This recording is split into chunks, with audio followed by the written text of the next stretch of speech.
Hello friends, कैसे हैं आप सभी लोगों का हमारे यूट्यूब चैनल भाटी ज्ञान पर स्वागत है।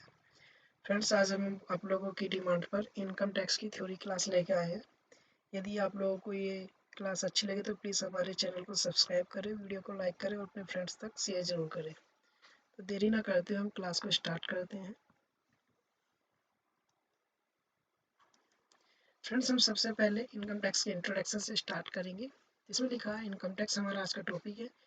फ्रेंड्स, जो इनकम टैक्स होता है ये एक डायरेक्ट टैक्स होता है। कैसा टैक्स होता है? ये एक डायरेक्ट टैक्स होता है जिसको सेंट्रल गवर्नमेंट के द्वारा चार्ज किया जाता है। किसके द्वारा चार्ज किया जाता है? Central government. Friends, direct tax और इनडायरेक्ट टैक्स दोनों में अंतर क्या होता है? तो जो डायरेक्ट टैक्स होता है ये जिस व्यक्ति पर लगाया जाता है उसी व्यक्ति से चार्ज किया जाता है, इसलिए इसको डायरेक्ट टैक्स बोलते हैं। इनडायरेक्ट टैक्स क्या होता है? लायबिलिटी किसी एक व्यक्ति की होती है और पे की किसी दूसरे व्यक्ति के द्वारा किया जाता है, वो हमारा इनकम टैक्स सॉरी वो हमारा क्या होता है? इनडायरेक्ट टैक्स होता है। इनडायरेक्ट टैक्स में जैसे आपका सबसे मेन टैक्स आ जाता है जीएसटी। जीएसटी एक कैसा टैक्स है? इनडायरेक्ट है। और जबकि इनकम टैक्स कैसा टैक्स है? हमारा डायरेक्ट टैक्स है ना। तो जो हमारा आज का टॉपिक है वो है आयकर इनकम टैक्स, जो कि एक डायरेक्ट टैक्स है। डायरेक्ट टैक्स में अगर हम कुछ अदर एग्जाम्पल्स भी देखें तो इनकम टैक्स ये डायरेक्ट टैक्स है। एसेट्स टैक्स ये भी हमारा डायरेक्ट टैक्स होता है। वेल्थ टैक्स ये डायरेक्ट टैक्स होता है। एंटरटेनमेंट टैक्स ये भी हमारा डायरेक्ट टैक्स होता है। ये सभी हमारे क्या होते हैं? डायरेक्ट टैक्स होते हैं। तो फ्रेंड्स, इसको इंडिया में सबसे पहले जो चार्ज किया गया था वो 1860 में चार्ज किया गया था सर जेम्स विल्सन के द्वारा। उस टाइम पे ब्रिटिश गवर्नमेंट का शासन था, तो सर जेम्स विल्सन के द्वारा इसको 1860 में पहली बार चार्ज किया गया था। यदि आपको याद हो 1857 में क्या हुआ था फ्रेंड्स? क्रांति हुई थी। क्या हुई थी? क्रांति हुई थी, एक मूवमेंट हुआ था। तो उस 1857 में जो भारत के अंदर ब्रिटिश गवर्नमेंट को जो लॉस हुआ था उस लॉस को रिकवर करने के लिए ब्रिटिश गवर्नमेंट ने क्या किया? सर जेम्स विल्सन जो एक अर्थशास्त्री थे उनको इंडिया में बुलाया और भारत में टैक्स लगा दिया गया। तो इसके लिए एक इनकम टैक्स एक्ट पास किया गया जिसका नाम था इनकम टैक्स एक्ट 1961। और इसमें इंडिया और पाकिस्तान दोनों इंक्लूड होते हैं और इसको भारत में 1 अप्रैल 1962 से लागू किया गया। इनकम टैक्स एक्ट 1961 में टोटल सेक्शन 298 और जो शेड्यूल है वो 14 है। कितना शेड्यूल है? 14 है। फ्रेंड्स, इनकम टैक्स आप जानते हैं काफ़ी वाइड एरिया है, लेकिन हमारा जो एग्ज़ाम है जैसे यूपीपीसीएल हो गया, ये हमारा अकाउंटेंट का हो गया, और हमारा ऑडिटर का यूपी में आया हुआ जो फॉर्म है उसका एग्जाम है, तो उसके पॉइंट ऑफ व्यू से हम मेन मेन चीज़ों को ही लेकर आए हैं। फुल डिटेल्स नहीं होगी कि पूरी बुक हम यहाँ पे करा दें। जो एग्जाम में आने वाले पॉइंट है उन्हीं को लेकर आए हैं। तो सबसे पहले मेन इसमें आता है आपका एसईसी। एसईसी क्या होता है? करदाता, जिसके लिए इनकम टैक्स एक्ट 1961 की जो सेक्शन 2 है वो सब सेक्शन 7 है। इसमें एसईसी को बताया गया कि करदाता कौन हो सकता है, कौन व्यक्ति करदाता होता है। तो फ्रेंड्स, जिस व्यक्ति के ऊपर टैक्स की लायबिलिटी होती है वो व्यक्ति करदाता होता है ना। क्या बोला मैंने? वो व्यक्ति। तो इनकम टैक्स ये कहता है कि जो इनकम टैक्स में व्यक्ति कौन हो सकता है।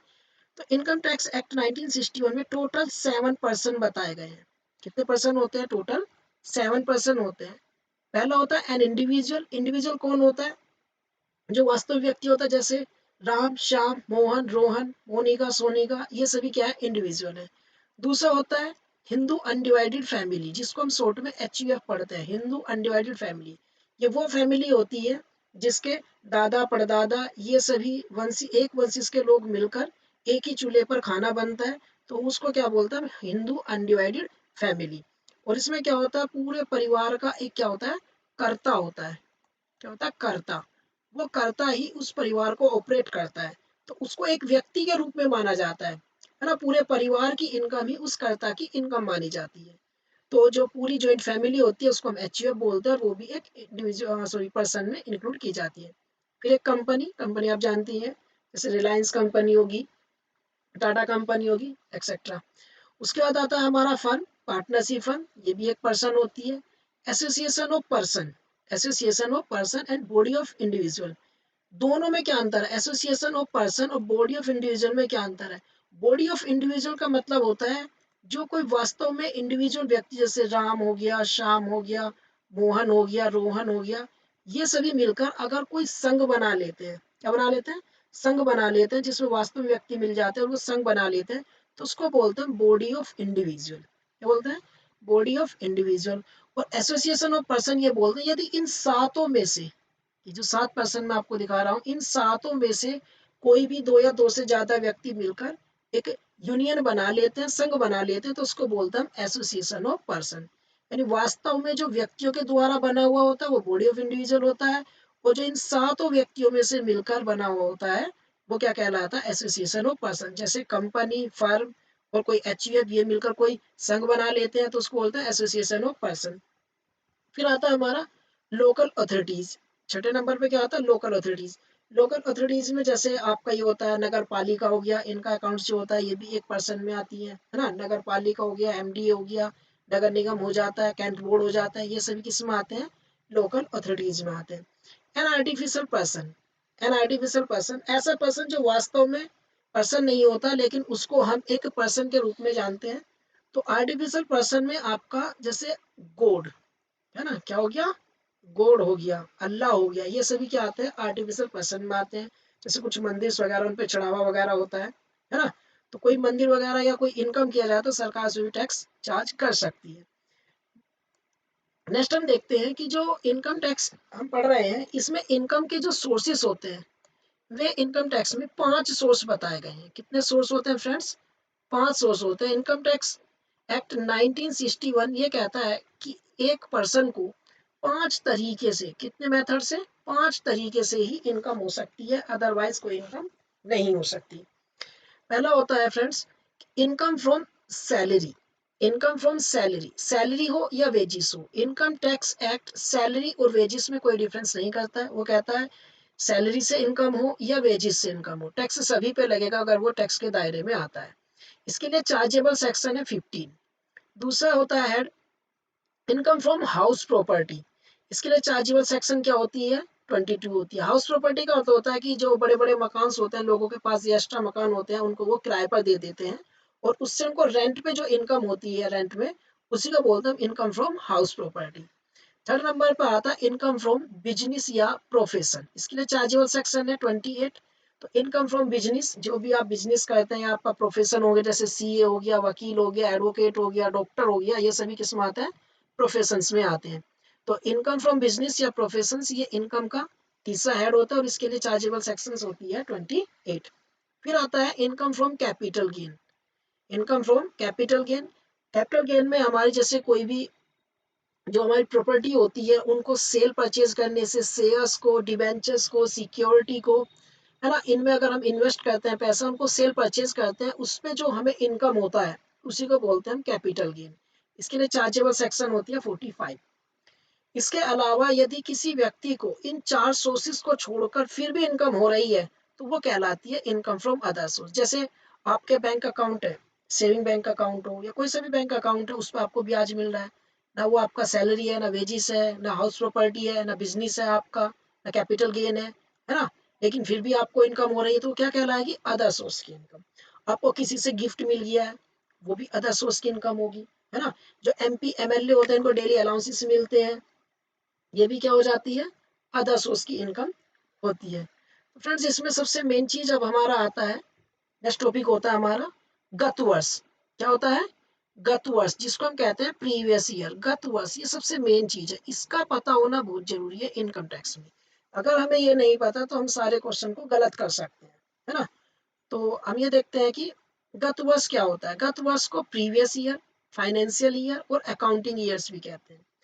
गत वर्ष जिस वर्ष आय कमाई जाती है या प्राप्त की जाती है उस वर्ष को ही हम प्रीवियस ईयर कहते हैं। क्या कहते हैं हम, प्रीवियस ईयर। जैसे अब हमारा चालू वर्ष क्या है ना, चालू वर्ष फ्रेंड्स 2023 है, तो इनकम टैक्स में चलता है सेशन, तो इसको हम बोलेंगे 23-24। तो हमारा सेशन क्या है इस टाइम, 23-24। तो 23-24 से जो पीछे का वर्ष होगा 2022-23, ये हमारा होगा गत वर्ष, प्रीवियस ईयर्स। तो 2022 में और 23 में जो भी हमने इनकम कमाई है या प्राप्त की है वो होगा हमारा प्रीवियस ईयर, फाइनेंशियल या अकाउंटिंग ईयर। और इस इनकम का जो निर्धारण करते हैं हम वो अगले साल में करते हैं, है ना। किस में करते हैं? जस्ट अगले साल में करते हैं। और उसको बोलते हैं हम असेसमेंट ईयर। क्या बोलते हैं हम उसको? असेसमेंट ईयर, कर निर्धारण वर्ष। तो कर निर्धारण वर्ष क्या होता है? जिस वर्ष आय का निर्धारण किया जाता है उसको बोलते हैं हम असेसमेंट ईयर। आपको समझ में आ गया होगा। बस ध्यान रखना, जैसे अब हमारा 2023 है तो 2023-24 है हमारा कर निर्धारण वर्ष, असेसमेंट ईयर। कौन सा ईयर है? कर निर्धारण वर्ष। तो इसका जो जस्ट प्रीवियस होगा 22 और 23, ये हमारा होगा गत वर्ष, प्रीवियस ईयर। एक होता है पास्ट वर्ष। क्या होता है? पास्ट। ध्यान रखना, हिंदी में इसको भी गति बोलते हैं, पास्ट को भी, लेकिन इंग्लिश में याद रखना जो असेसमेंट ईयर के जस्ट प्रीवियस ईयर होता है इसको हम प्रीवियस बोलते हैं, लेकिन प्रीवियस से जो पहले के होते हैं इनको बोलते हैं प्रीसीडिंग ईयर। क्या बोलते हैं हम? Preceding year. तो याद रखना फ्रेंड्स, इनकम टैक्स में प्रीसीडिंग ईयर को कंसीडर नहीं करते, केवल किसको कंसीडर करते हैं? गत वर्ष। तो गत वर्ष में जो भी इनकम कमाई जाती है उसी पर टैक्स असेसमेंट ईयर में लगाया जाता है। लेकिन इनकम टैक्स में कुछ कंडीशंस ऐसी भी होती हैं, जैसे जिस ईयर्स इनकम कमाई जाती है उसी वर्ष इनकम टैक्स को भी डिटरमाइन कर दिया जाता है। ऐसा कुछ केसेस होते हैं, कंडीशंस होती हैं। वे कौन कौन सी कंडीशंस है देख लेते हैं। जैसे हमारी कंडीशंस आती है, ऐसी दशाएं जब चालू वर्ष कमाई गई आय पर आयकर का निर्धारण चालू वर्ष में ही कर दिया जाता है। तो ऐसी कौन कौन सी हो सकती है? जैसे अनिवासी व्यक्ति, अनिवासी व्यक्तियों की समुद्री जहाज द्वारा व्यापार से आय, इसके लिए चार्जेबल सेक्शन 172। तो अनिवासी व्यक्ति कौन से होते हैं? जो हमारे एनआरआई होते हैं। तो अनिवासी व्यक्ति जो एनआरआई होती हैं और वे समुद्री जहाज के द्वारा बिजनेस करते हैं, तो जिस वर्ष में उस इनकम को कमाते हैं उसी वर्ष उनकी इनकम पर दे आयकर का निर्धारण कर दिया जाता है। पहली कंडीशन। दूसरी कंडीशन क्या होता है? भारत को हमेशा के लिए छोड़कर जाने वाले व्यक्ति की आय। ऐसा कोई व्यक्ति जो भारत को परमानेंट के लिए छोड़कर जा रहा है और दोबारा से उसके आने की कोई उम्मीद नहीं है, तो ऐसी स्थिति में क्या होगा? सेक्शन 174 ये कहते हैं कि उस व्यक्ति ने करंट ईयर में जो भी इनकम कमाई है उस पर जितनी भी टैक्स लायबिलिटी बनती है उसका निर्धारण करंट ईयर में ही कर दिया जाएगा। तीसरा आता है हमारा किसी विशेष उद्देश्य के लिए बना व्यक्तियों का समूह, है ना। यानी ऐसा कोई यूनियन बनाया या संघ बनाया जो किसी काम को, स्पेशल काम को करने के लिए बनाया था और अब उस समूह को हम भंग कर रहे हैं, आगे कंटिन्यू नहीं रखेंगे या हम चलाने वाले नहीं है, है ना। तो उसके लिए चार्जेबल 174 एक कहती है कि उन्होंने करंट ईयर में जितना भी प्रॉफिट कमाया उस पर टैक्स का निर्धारण कर दिया जाए। फोर्थ आता है कर बचाने के उद्देश्य से संपत्ति का हस्तांतरण, चार्जेबल सेक्शन 175। यानी यदि कोई व्यक्ति टैक्स बचाने के पर्पज से अपनी किसी एसेट्स को, संपत्ति को किसी को बेच देता है या ट्रांसफर कर देता है ना, तो उस स्थिति में भी उस व्यक्ति को जो भी उस एसेट्स को सेल करने पर इनकम होगी उसकी लायबिलिटी का निर्धारण तभी कर दिया जाएगा। फिफ्थ पॉइंट आता है हमेशा के लिए बंद किए जा रहे व्यापार की आय। यानी हमेशा के लिए अगर हम बिजनेस को बंद कर रहे हैं, है ना, तो अब बिजनेस बंद हो जाएगा तो आगे तो कैरी नहीं होगा, नहीं चलेगा। तो उस व्यक्ति ने उस जब भी बिजनेस को बंद किया जाएगा उस वर्ष तक जितनी भी आय कमाई होगी तभी उसकी लायबिलिटी का निर्धारण कर दिया जाएगा। नेक्स्ट पॉइंट पर आते हैं। नेक्स्ट आता है इनकम टैक्स की दरें। तो आयकर की दरें कौन कौन सी हैं, क्या क्या है? तो फ्रेंड्स इसके लिए जो हमने असेसमेंट ईयर 2022 और 23 लिया है और असेसमेंट ईयर हमारा जो वास्तव में करंट ईयर जिसको हम कहेंगे वो है हमारा 23 और 24। तो जैसा कि आप जानते हैं ऑडिटर या एएमआरएस के जो फॉर्म आए वो 2023 में आए हैं। तो आयोग इसमें 2022-23 के लिए भी पूछ सकता है और 23-24 का भी पूछ सकता है। इन दोनों परेशानियों को दूर करने के लिए हम दोनों असेसमेंट ईयर को लेके आए हैं। तो हम देखेंगे कि 2022 में भी इनकम टैक्स की दरें क्या थी और 2023-24 में भी क्या है, वो हम नेक्स्ट स्लाइड पे देखेंगे। पहले हम 2022-23 में देखते हैं। तो 2022-23 में घरेलू कंपनी के लिए जो आयकर की दरें हैं, जो घरेलू कंपनी है, घरेलू कंपनी बोलते हैं डोमेस्टिक कंपनी, जो भारतीय कंपनी होती है ना, जिसका निर्माण भारत के अंदर कहीं भी किया गया हो, स्थापित कंट्रोल मैनेजमेंट इंडिया से होता है, उसी को बोलते हैं भारतीय कंपनी।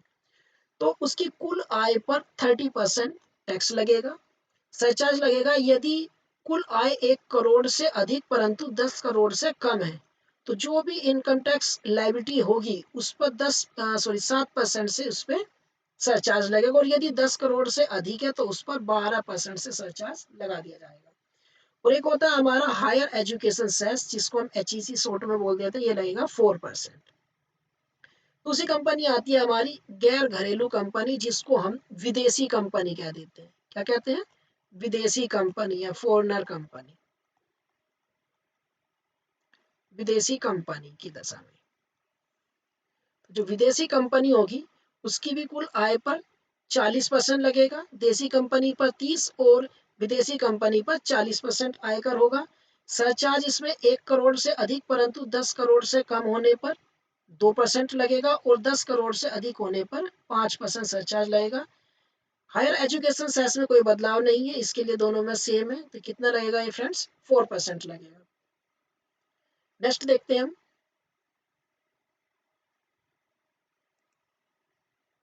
ये कंपनी का हो गया। अब हम देखते हैं एक इंडिविजुअल व्यक्ति और एक HUF, ये दोनों के लिए सेम कंडीशन है ना।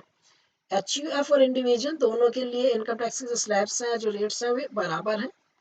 तो जो 60 वर्ष से कम आयु के होते हैं, जिनको हम बोलते हैं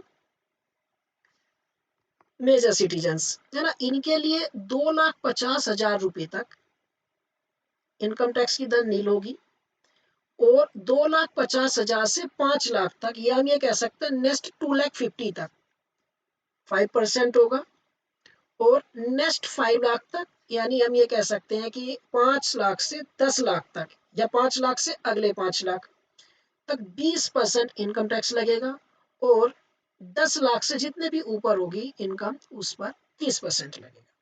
अब आते हैं सीनियर सिटीजन्स। सीनियर सिटीजन्स वे सिटीजन्स होते हैं जो 80 से 60 वर्ष की आयु के बीच के होते हैं, उन्हें कहते हैं सीनियर सिटीजन्स।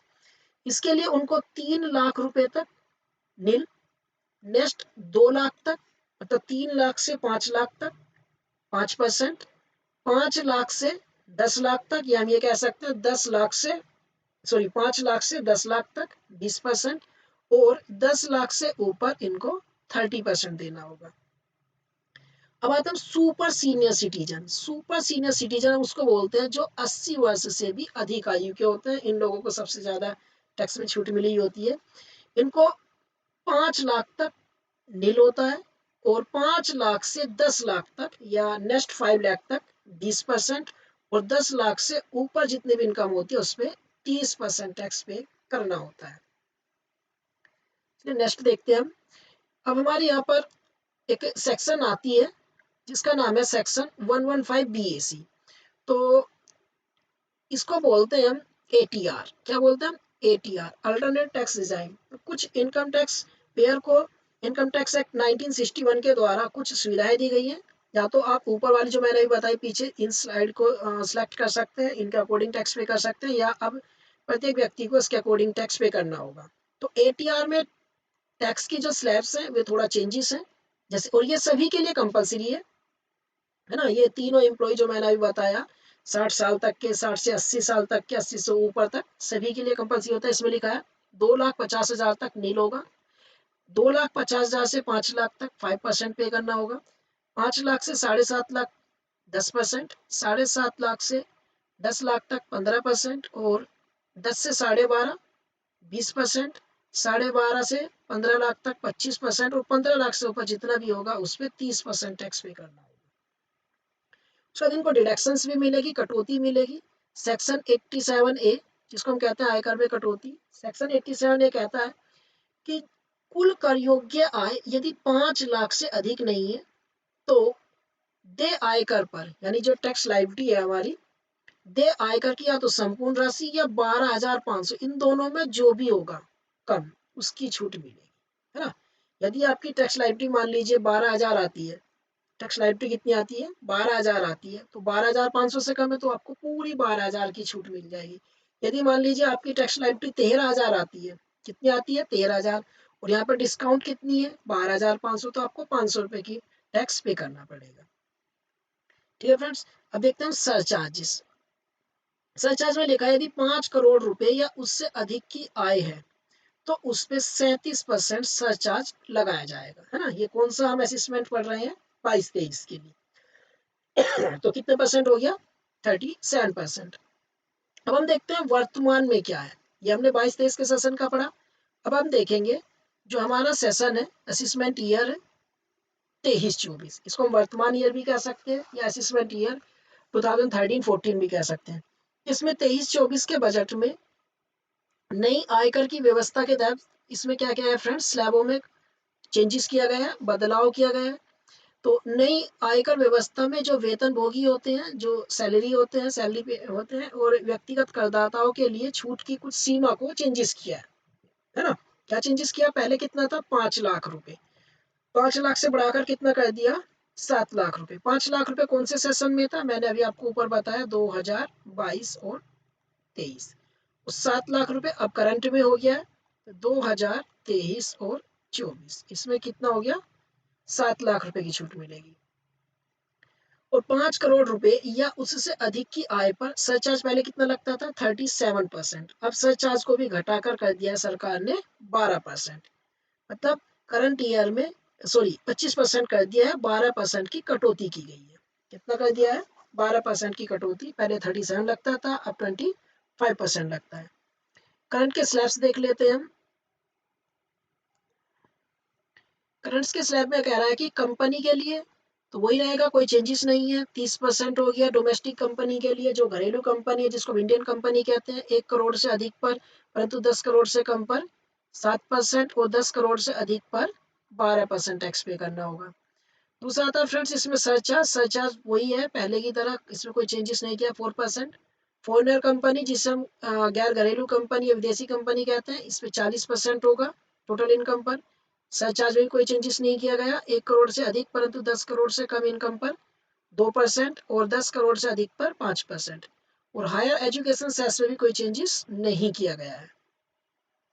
अब हम देखते हैं कि व्यक्तियों के लिए क्या चेंजेस है। तो कंपनियां हो गई, व्यक्तियों के लिए देखते हैं हम। इसमें लिखा 80 से कम आयु के लिए कोई चेंजेस नहीं है फिलहाल। यहाँ पर 2.5 लाख रुपए तक नील हो गया है ना। नेक्स्ट 2.5 लाख पर 5% हो गया, और नेक्स्ट 5 लाख पर 20%, और 10 लाख अबो, फिर से यहाँ पर एक जीरो ज्यादा लगी है ना, सॉरी 10 लाख अबो पे क्या होगा, 30%। यहाँ पर कोई चेंजेस नहीं है। तो हम जो मेन चेंजेस है उस पर चलते हैं। यहाँ पर चेंजेस किया गया है ना। करंट ईयर में जो सेक्शन है हमारी 115 बीएसी, इसमें नई एटीआर में चेंजेस किया गया है। एटीआर की फुल फॉर्म क्या होती है, अल्टरनेटिव टैक्स रिजाइन। इसमें फ्रेंड्स क्या हुआ, अभी मैंने आपको बताया था 7 लाख रुपए तक की डिडक्शन कर दी गई है। तो इसमें पहले 2.5 लाख से शुरू होती थी, अब शुरू हो रही है 3 लाख से। 3 लाख तक कितना होगा, नील। 3 लाख से 6 लाख तक 5% टैक्स देना होगा। 6 लाख से 9 लाख तक 10% टैक्स पे करना होगा। 9 लाख से 12 लाख तक 15% टैक्स पे करना होगा। और 12 लाख से 15 लाख तक 20%। और 15 लाख से ऊपर जितना भी आएगा उस पर 30% टैक्स पे करना होगा। ये जो हमारी टैक्स व्यवस्था है ये करंट ईयर के लिए, कौन सी ईयर के लिए, करंट ईयर। और असेसमेंट ईयर, करंट ईयर हमारा क्या है, 2013-14, ये इसके लिए टैक्स व्यवस्था है। इसके लिए कुल कर योग्य आय अगर 7 लाख से अधिक है तो टैक्स कर योग्य है 7 लाख से अधिक होगी, तो उस पर क्या होगा, जितना भी टैक्स पे होगा, है ना फ्रेंड्स। तो इसमें 7 लाख तक की छूट मिल रही है। और संपूर्ण देय राशि या 25,000 रुपये जो भी कम होगा उसकी छूट मिलेगी। तो यहाँ पर टैक्स की सीमा कितनी कर दी गई है, 7 लाख रुपए। जो प्रीवियस ईयर्स था हमारा 2022-23, उसमें कितना था, उसमें था 5 लाख। और करंट ईयर 23-24 में कितना कर दिया है, 7 लाख। डिडक्शन जो थी 5 लाख के साथ वो थी 12,500 की डिडक्शन। और इसके साथ जो डिडक्शन है फ्रेंड्स वो कितनी अब हमारी, 25 लाख की डिडक्शन, 25,000 की। सरचार्जेस में क्या हुआ है, 5 करोड़ से अधिक परंतु उससे अधिक की आय पर सरचार्ज की दर 37% से घटाकर कितनी कर दी है, 25% कर दी है ना। 12% की सीधा सीधा यहाँ पर कटौती कर दी गई है। अब फ्रेंड्स हम इनकम टैक्स का एक मेन टॉपिक होता है जिसका नाम होता है residential status and tax liability. है ना। तो सबसे मेन पॉइंट ये होता है कि किसी व्यक्ति पर अगर टैक्स लगाया जाए तो कैसे लगाया जाए, है ना। तो उसके लिए सबसे पहले क्या होता है, उस व्यक्ति का स्टेटस देखा जाता है, रेजिडेंशियल देखा जाता है। तो इसमें हम मेन चीज पर स्टार्ट करते हैं। तो एक जो रेजिडेंशियल स्टेटस होता है इसको हम 3 कैटेगरी में डिवाइड कर सकते हैं, लेकिन जो 3 कैटेगरी में डिवाइड होता है ये इंडिविजुअल के लिए और एचईएफ के लिए होता है। किसके लिए होता है, इंडिविजुअल और एचईएफ। टोटल पर्सन मैंने आपको बताए थे कितने होते हैं, 7 पर्सन होते हैं। कितने पर्सन होते हैं, 7। 7 में एक तो इंडिविजुअल और एचयूएफ, इंडिविजुअल और एचयूएफ इनके होते हैं टोटल 3 रेजिडेंशियल स्टेटस। बाकी जो बचे 5 इनके केवल 2 ही होते हैं, या तो हमारा होता है ऑर्डिनरी रेजिडेंट या नॉन रेजिडेंट, है ना। तो हम ये कहें कि कंपनी कंपनी के कितने रेजिडेंट हो सकते हैं, 2। या तो हो सकता है ऑर्डिनरी रेजिडेंट या नॉन रेजिडेंट। फर्म फर्म के कितने रेजिडेंट हो सकते हैं, 2। ऑर्डिनरी रेजिडेंट या नॉन रेजिडेंट। तो जो इंडिविजुअल है और जो एचयूएफ है इसके 3 होते हैं। एक तो होता है हमारा ऑर्डिनरी रेजिडेंट जिसको हम बोलते हैं साधारण निवासी या निवासी भी कह देते हैं। एक होता है नॉट ऑर्डिनरी रेजिडेंट जिसको हम बोलते हैं असाधारण निवासी। तीसरा होता है हमारा नॉन रेजिडेंट इंडियन जिसको हम एनआरआई के नाम से जानते हैं, और इन्हें हम विदेशी व्यक्ति कहते हैं, या इनको हम हिंदी में कहते हैं अनिवासी व्यक्ति। क्या कहते हैं, अनिवासी व्यक्ति। यहाँ पे लिखा हुआ फ्रेंड्स कि residential status of an individual is determined as provision section 6(1).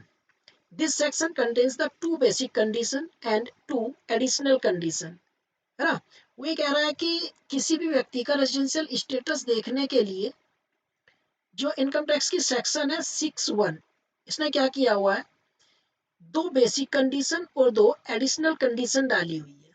2 basic condition और 2 एडिशनल कंडीशन डाली हुई है, और उन कंडीशन के आधार पर ही हम किसी व्यक्ति को ऑर्डिनरी, नॉट ऑर्डिनरी या नॉन रेजिडेंट कह सकते हैं। तो कंडीशन कौन कौन सी हो सकती है, कंडीशंस को समझते हैं फ्रेंड्स। यहाँ पर आती है हमारी पहली बेसिक कंडीशन। 2 कंडीशन बेसिक है और 2 कंडीशन एडिशनल है। तो बेसिक कंडीशन वो कह रहा है कि he has lived in India for at least 182 days during the previous year, है ना। यानी कोई भी व्यक्ति या करदाता वो कम से कम 182 दिन गत वर्ष में रहा हो। कितने वर्ष में, गत वर्ष में भारत में रहा हो, है ना। गत वर्ष में भारत में रहा। और अगर हम यहाँ पर गत वर्ष प्रीवियस ईयर्स की बात कर रहे हैं तो प्रीवियस ईयर मैं आपको बार बार बता रहा हूँ क्या है हमारा प्रीवियस ईयर, 2022-23 गत वर्ष में भारत में रहा हो। या वो कह रहा he has lived in India for at least 365 days during 4 years preceding the previous years, है ना। ये कह रहा है कि या तो गत वर्ष में 182 दिन रहा हो, या प्रीवियस ईयर से पहले के 4 वर्षों के अंदर वो कम से कम 365 दिन रहा हो। लेकिन इसके साथ ये कंडीशन भी है, and has lived in India during the previous year at least 60 days, है ना। बात है समझ में। क्या कह रहा है वो, या तो वो प्रीवियस ईयर से पहले के 4 वर्षों में कितना रहा हो, 365 दिन, 365। और 365 के साथ साथ प्रीवियस ईयर में ओनली 60 डेज जरूर रहा हो। कितने दिन रहा हो, 60 डेज जरूर रहा हो, है ना फ्रेंड्स। तो कह रहा है he has in India for that at least 365 days during the 4 years preceding the previous year, है ना। तो 2 कंडीशन है, या तो प्रीवियस ईयर में 182 दिन रहना होगा, और यदि वो 182 दिन नहीं रहता, प्रीवियस ईयर में 60 दिन रहता है, तो 60 दिन के साथ साथ उसे प्रीवियस ईयर्स के पहले के 4 वर्षों में 365 दिन रहना होगा, है ना। तो दोनों कंडीशन में से कोई सी भी एक कंडीशन को फुलफिल करना होगा। नेक्स्ट आते हैं हम एडिशनल कंडीशन पर। एडिशनल कंडीशन ये कहती है कि इन दोनों को पूरा करना होगा। पहली एडिशनल कंडीशन कहते हैं he has been resident in India for 2 years out of 10 years preceding the previous years, है ना। मतलब उसको प्रीवियस ईयर से पीछे के 10 वर्षों में कम से कम 2 वर्ष इंडिया में रहना होगा।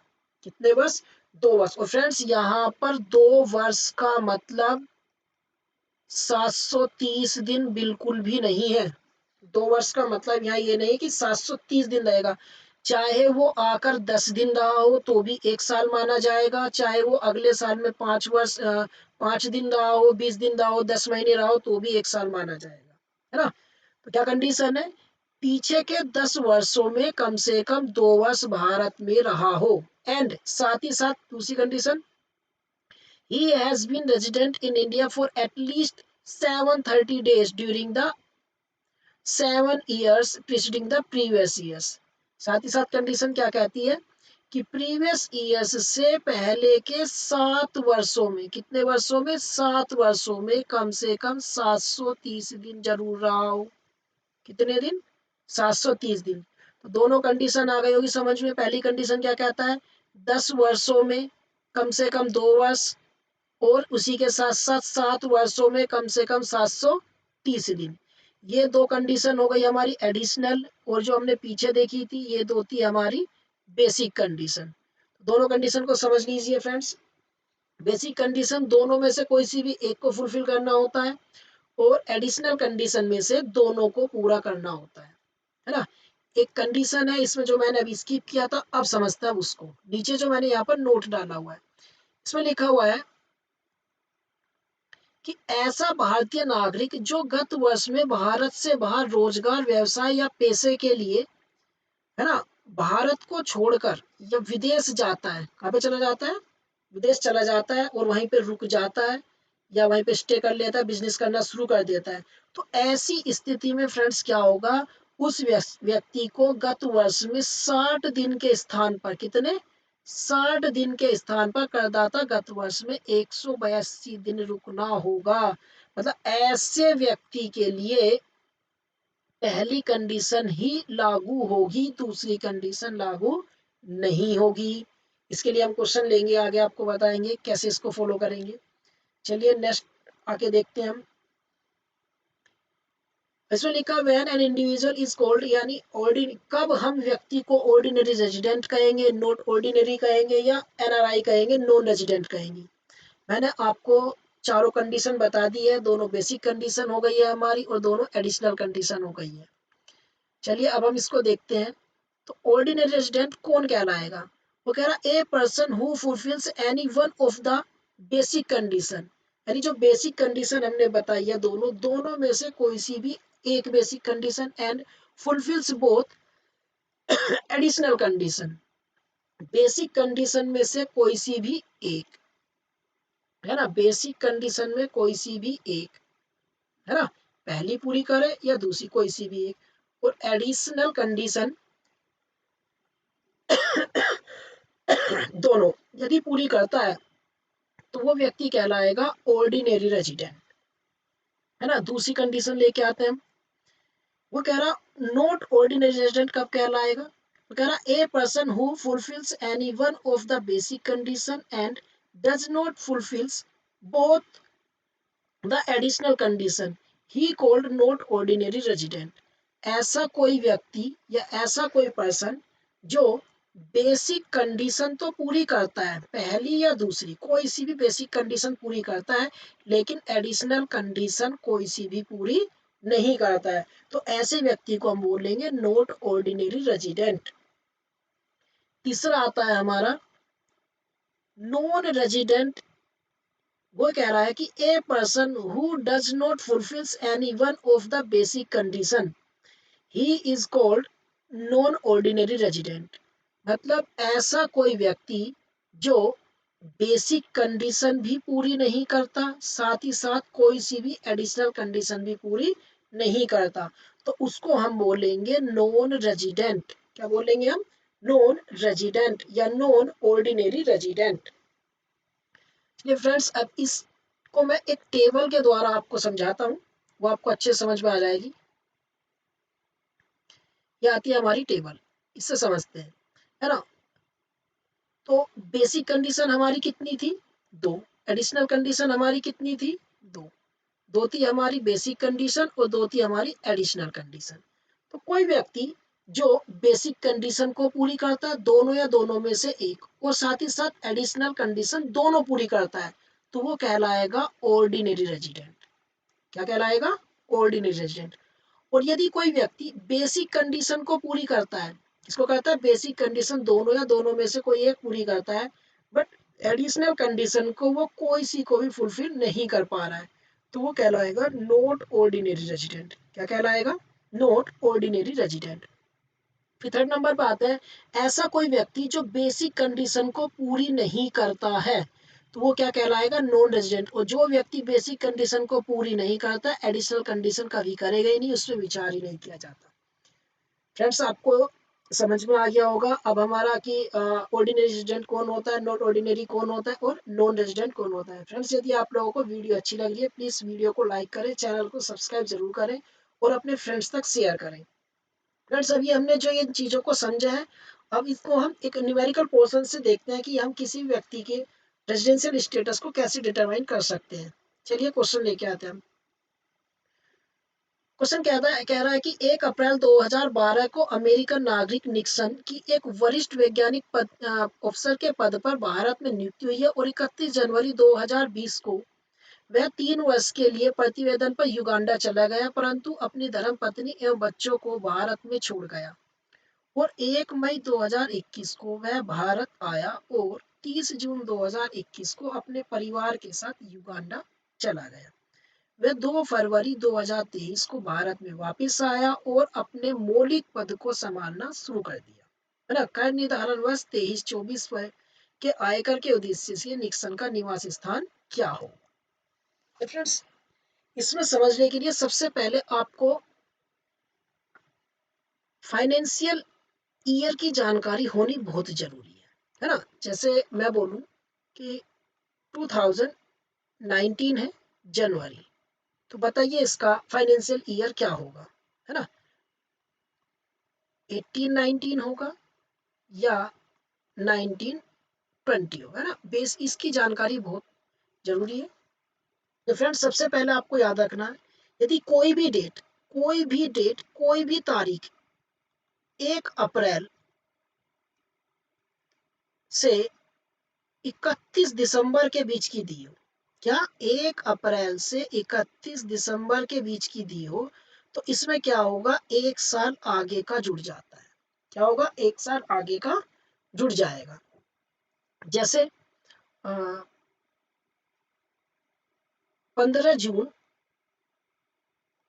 2021 है, तो इसका सेशन क्या होगा? इसका सेशन लगेगा 21-22। 31 दिसंबर 2018 है, तो इसका सेशन क्या होगा? 18-19। यदि 1 अप्रैल 2020 है, तो इसका सेशन क्या होगा? 2020-21। आपको समझ में आ गया होगा? आगे समझते हैं। और यदि कोई भी डेट 1 जनवरी 1 जनवरी से 31 मार्च के बीच की दी है, 1 जनवरी से 31 मार्च के बीच की दी है, तो इसमें क्या होगा? 1 साल घट जाएगा, मतलब पीछे का हो जाएगा। है ना? इसका स्क्रीनशॉट ले लीजिए, फिर मैं इसको रफ करूंगा।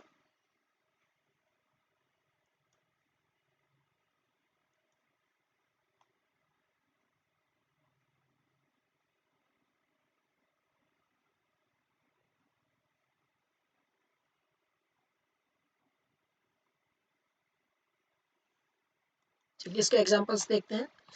जैसे 2 जनवरी 2013 दिया है, तो इसका सेशन क्या होगा?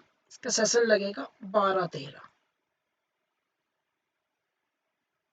27 फरवरी 2019 है, तो इसका सेशन क्या होगा? 18-19। क्या होगा? 18-19। 31 मार्च 2023 है, तो इसका सेशन क्या होगा? 2022-23। आई होप आप लोगों को ये अच्छे से समझ में आ गया होगा। स्क्रीनशॉट ले लीजिए, फिर हम क्वेश्चन को सोल्व करेंगे।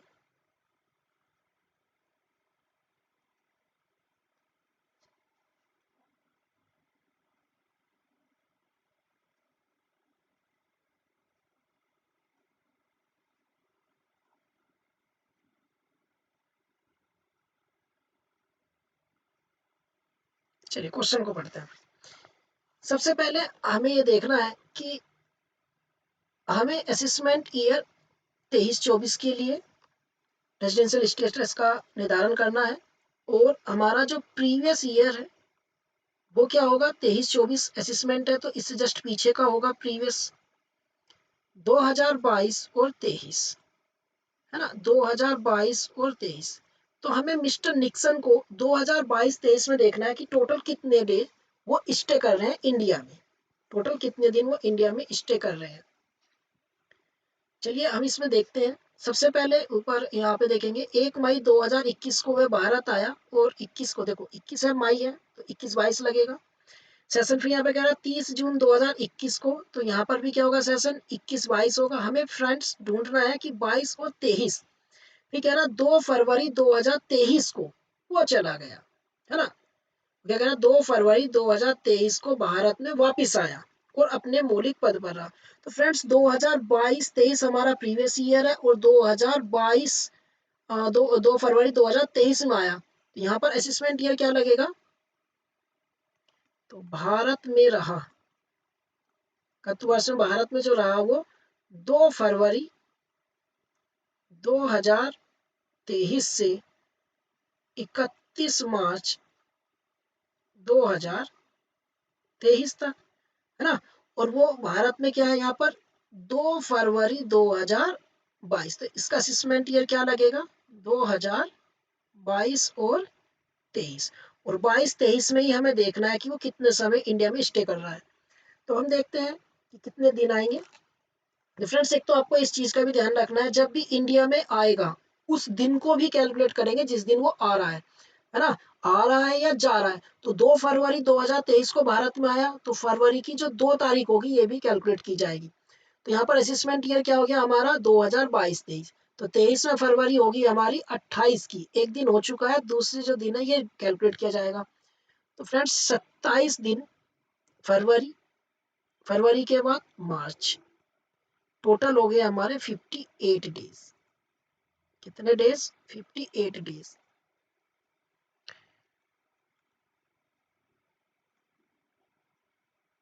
फिफ्टी एट डेज स्टे कर रहा है वो प्रीवियस ईयर, प्रीवियस ईयर में उसने स्टे किया कितने, 58 डेज।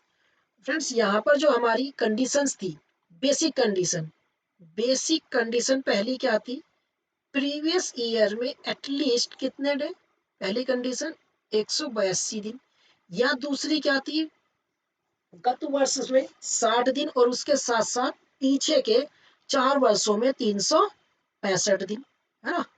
तो पहली इन दोनों कंडीशन में देखें कौन सी कंडीशन को पूरी कर रहा है।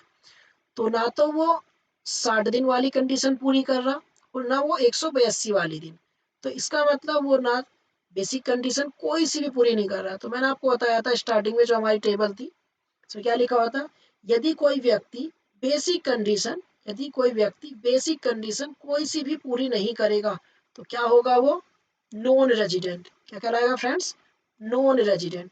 तो यहाँ पर जो मिस्टर निक्सन है इनका जो रेजिडेंशियल स्टेटस होगा वो होगा हमारा नॉन रेजिडेंट, क्या होगा, नॉन रेजिडेंट। ठीक है, नेक्स्ट क्वेश्चन और समझते हैं और क्लियर करते हैं। क्वेश्चन नंबर 2, इसमें लिखा हुआ है मिस्टर जॉन 10 जून 2022 को प्रथम बार अमेरिका से भारत आए और 25 दिसंबर 2022 तक भारत में ठहरने के बाद वे अपने देश वापस लौट गए। क्या मिस्टर जॉन भारत में कर निर्धारण वर्ष 23-24 के लिए निवासी होंगे। चेक करते हैं प्रीवियस ईयर में वो कितने दिन स्टे कर रहे हैं। तो प्रीवियस ईयर क्या है, 2022 और 23, 2022-23 में कितने दिन रहते हैं। तो फ्रेंड्स यहाँ पे लिखा हुआ 10 जून 2022, तो यहाँ पर सेशन क्या होगा 22-23, अभी मैंने आपको बताया जून की डेट दी है। और 25 दिसंबर 2022, यहाँ पर भी क्या होगा 22-23, दोनों हमारे प्रीवियस ईयर में आते हैं। तो 10 जून को वो इंडिया में आए और 25 दिसंबर को इंडिया से चले गए।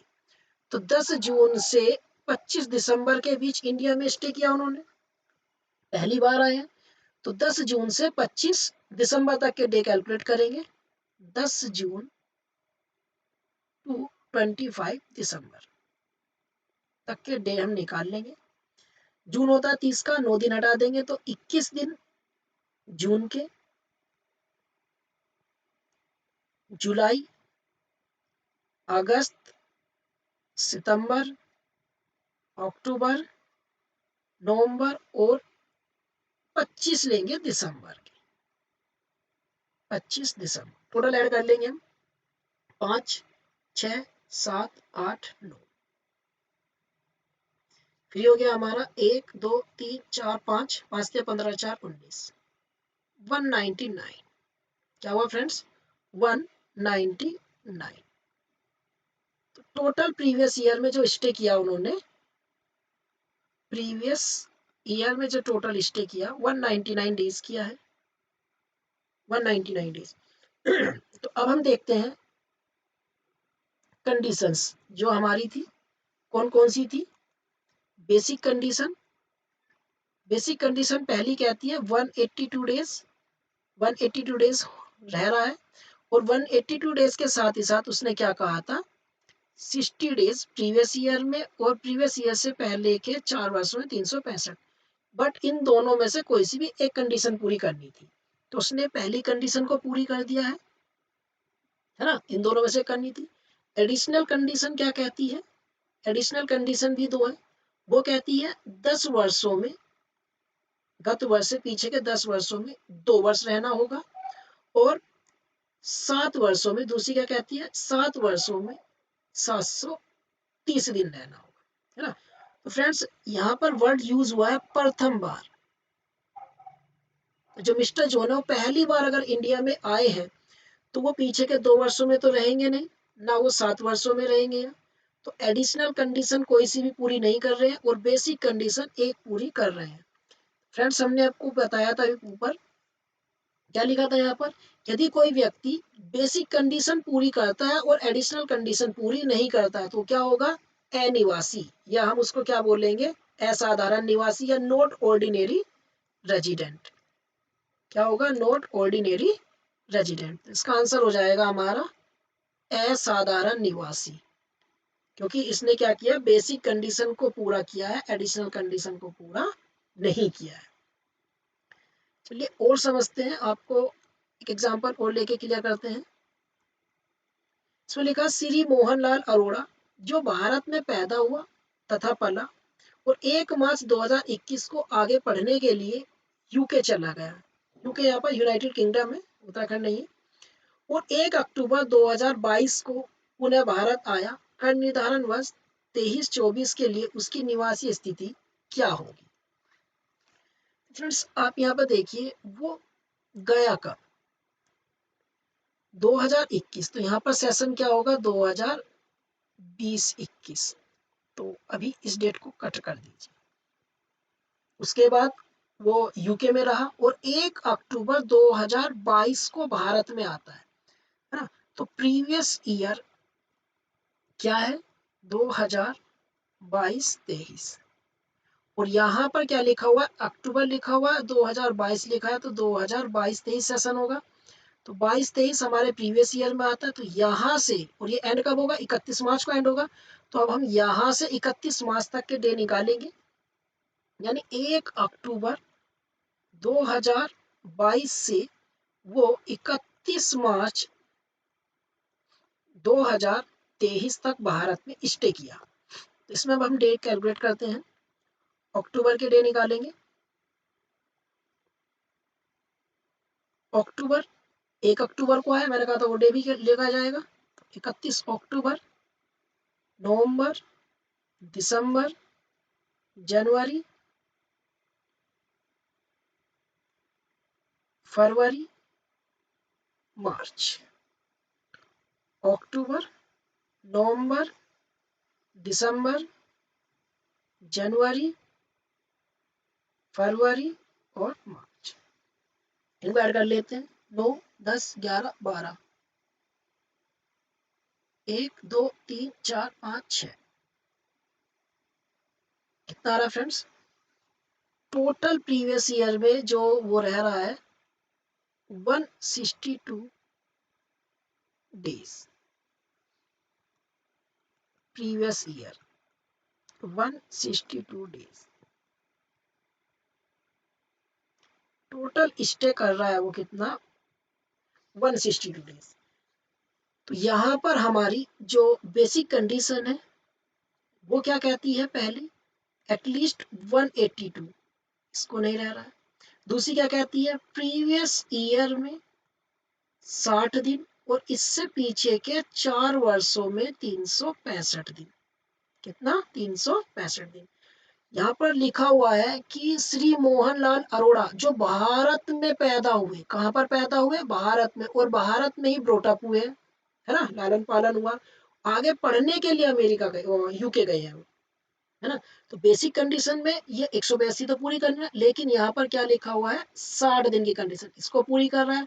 प्लस भारतीय नागरिक है तो पीछे के 4 वर्षों में भी वो इंडिया में रहा होगा और 365 दिन भी रहा होगा। तो इस तरीके से अगर हम देखें तो बेसिक कंडीशन को एक को वो पूरी करता है।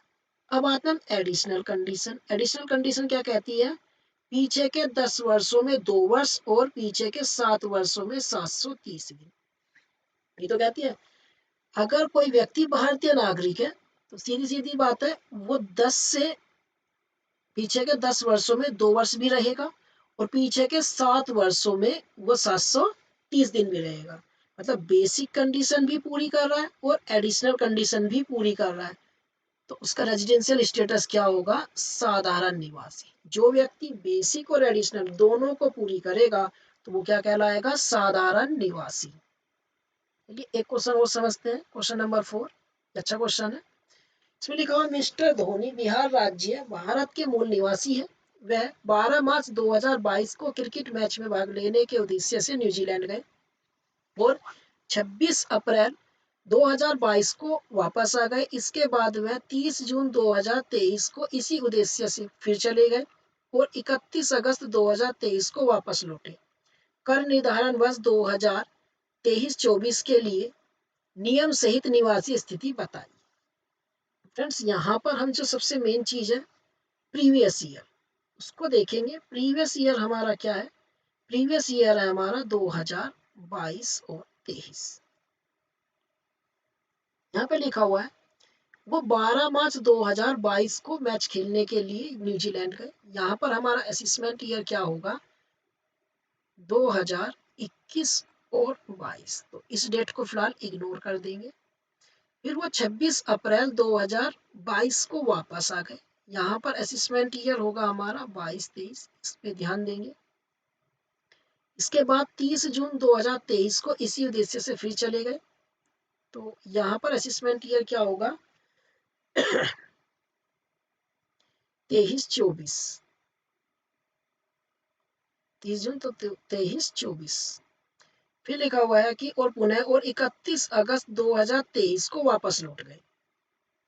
कर निर्धारण, फ्रेंड्स यहाँ पर डेट में प्रॉब्लम है। यहाँ पर 2022 है, क्वेश्चन में एरर है। यहाँ पर क्या है, 2022 है और अप्रैल में गए वो 30 जून को आ गए और फिर से यहाँ पर भी 22 है। इस क्वेश्चन में यहाँ पे क्या है, प्रॉब्लम है। डेट को करेक्शन कर देता हूँ, 2022 और यहाँ पर भी 2022, डेट करेक्ट कर दी। चलिए अब क्वेश्चन को समझते हैं। तो आप ये देखिए, इसको तो इग्नोर करना डेट को।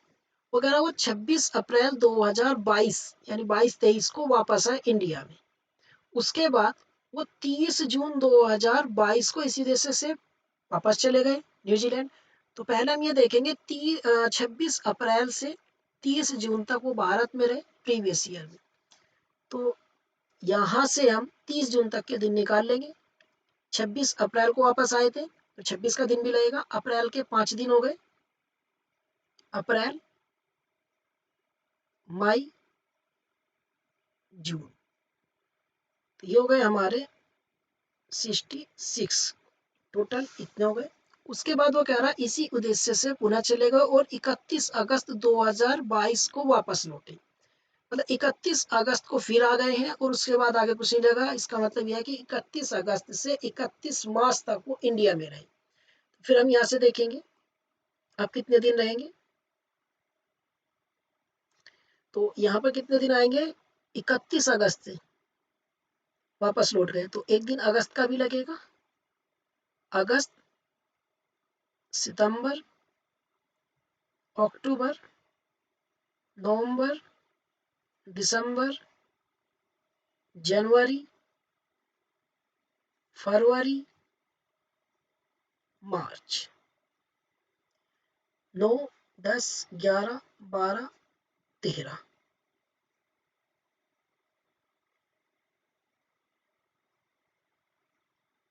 एक, 1, 2, 3, 4, 5, 6, 7, 7 या 21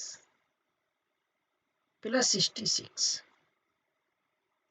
टोटल आया हमारा 7, 7, 2, है ना, 7, 7, 2। टोटल 277 दिन वो इंडिया में रहा, है ना। कितने दिन रहा? 277 दिन वो इंडिया में रहा। तो फ्रेंड्स, हमने सबसे पहले क्या किया, 26 अप्रैल से 30 जून तक के डे निकाल लेंगे। अप्रैल, अप्रैल के दिन होंगे 5 अप्रैल, मई, जून, टोटल हमारे हो गए 66 डे। फिर वो 31 अगस्त को वापस आ जाते हैं और 31 मार्च तक रहेंगे। तो 31 अगस्त को आ रहे हैं तो अगस्त का भी दिन लगेगा। अगस्त, अगस्त, सितंबर, अक्टूबर, नवंबर, दिसंबर, जनवरी, फरवरी, मार्च। एक बार डे चेक कर लेते हैं। 9, 10, 11, 12, 13, 3, 1, 1, 2, 3, 4, 5, 6, 7, 7, 21, 21, 1, 60, बिल्कुल सही। टोटल वो कितने डे रहे? तो प्रीवियस ईयर में मिस्टर धोनी जो इंडिया में स्टे किया, उन्होंने किया टोटल 277 दिन। कितने डेज? 277, है ना। फ्रेंड्स, यहाँ पर ये क्वेश्चन में प्रॉब्लम है, ये भी कभी आप यहाँ पर देखें कि ये क्या हुआ है ना, क्वेश्चन में गलती थी, मैंने आपको भी बताया। तो 277 दिन रहा। अब आप ये देखिए, मिस्टर धोनी है, सभी लोग जानते हैं कि ये भारत के निवासी है ना, नाम से भी जानते हैं, और लिखा हुआ भी क्वेश्चन में। तो बेसिक कंडीशन क्या कहती है? जो हमारी बेसिक कंडीशन कहती है कि उसको एटलीस्ट 182 डे रहना चाहिए। 182 डे रह रहा है ना, 60 दिन, 365 दिन, है ना, ये भी कंडीशन पूरी कर रहा है। एडिशनल कंडीशन क्या कहती है? 2 वर्ष प्रीवियस ईयर्स के पीछे के 10 वर्षों में रह रहा है, सीधी सीधी बात है, इंडियन नागरिक है तो रहेगा। और दूसरी क्या कहती है? 730 दिन पीछे के 7 वर्षों में। बेसिक कंडीशन भी पूरी कर रहा है और एडिशनल कंडीशन भी पूरी कर रहा है। तो मिस्टर धोनी साधारण निवासी होंगे। क्या होंगे? साधारण निवासी होंगे। चलिए एक क्वेश्चन और समझते हैं जिससे आपको बहुत अच्छे से क्लियर हो जाए। फ्रेंड्स, यहाँ पे लिखा श्री अशोक मित्तल हिंदू अविभाजित परिवार के कर्ता है। हिंदू अविभाजित परिवार, इसी को हम बोलते हैं HUF। क्या बोलते हैं हम? HUF, Hindu undivided family. वे 25 अप्रैल 2022 को चिकित्सा के लिए विदेश गए और वे 15 मार्च 2023 को भारत लौटे। उनकी अनुपस्थिति में परिवार का व्यवसाय उनके भाई ने संभाला। हिंदू अविभाजित परिवार का व्यवसाय भारत और जापान में स्थापित। कर निर्धारण वर्ष 2022-23 के लिए हिंदू अविभाजित परिवार की निवासी स्थिति बतानी। फ्रेंड्स, मैंने आपको बताया था जो HUF होता है, इसमें मेन होता है कर्ता। कौन होता है? कर्ता। और इस कर्ता को ही हम एक इंडिविजुअल की तरह ट्रीट करते हैं। किसकी तरह? इंडिविजुअल। तो प्रीवियस ईयर क्या है? 2022 और 23, ये है हमारा प्रीवियस ईयर। तो इसमें कर्ता को देखना कि वो 2022-23 में कितने दिन स्टे कर रहा है। इसमें लिखा है 25 अप्रैल 2022 को, तो 22-23 लगेगा सेशन, विदेश चले गए और 15 मार्च 2023 को लौटे हैं। काफी लॉन्ग टाइम के बाद लौटे हैं। तो 25 अप्रैल से 15 मार्च तक के डे निकालेंगे। तो यहाँ पर देखते हैं, अप्रैल के 6 दिन बचे। अप्रैल, मई, जून, जुलाई, अगस्त, सितंबर, अक्टूबर, नवंबर, दिसंबर, जनवरी,